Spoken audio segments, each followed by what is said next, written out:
ჩემთვის ეს პოლიტიკურად ჩემთვის და ჩემი გუნდისთვის ეს საკითხი არის იდეოლოგიური საკითხიც, იმიტომ რომ იმ რეალობაში, როდესაც მთავრობებს აქვთ ეგრეთ წოდებული ფულის პრინტერი და შეუძლიათ ჰაერიდან დაბეჭდონ ახალი ვალუტები, ჩვენ შემთხვევაში ლარი, სტაბილური და სანდო საინვესტიციო აქტივის არსებობა ოქროს სახით ძალიან მნიშვნელოვანია.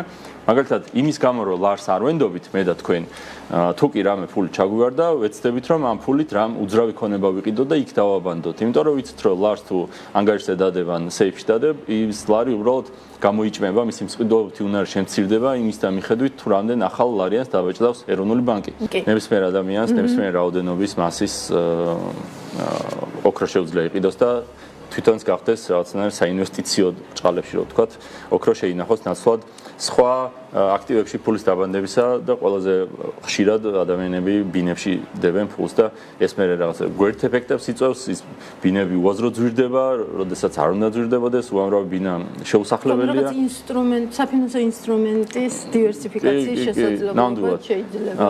და ყველაზე კარგი ეფექტი, რაც შეიძლება ამას მოყვეს, არის ის, რომ მართლა ოქროს ბირჟა შეიქმნას საქართველოში, იმიტომ რომ აქამდე წარმოვიდგინეთ იმისთვის, რომ ბირჟა არსებოდეს, მე და თქვენ უნდა შეგვეძლოს თავისუფლად ვივაჭროთ რაღაც აქტივით, იქნება ეს ფინანსური ქაღალდი თუ ამ შემთხვევაში ოქრო.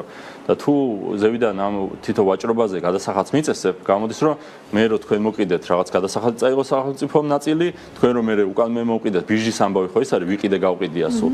უკან რო ვიყიდე კიდე 18% წაიღო, რაც შინაარსს უკარგავდა ოქროს ბირჟის არსებობას. ის ფაქტი რომ ჩვენ ახლა შეგვიძლია გადასახადის დამატებითი სულელური გადასახადის გარეშე ვივაჭროთ ერთმანეთში ოქრო, ეგ ცალსახად კარგია და ბირჟის გაჩენასაც შეუწყობს ხელს.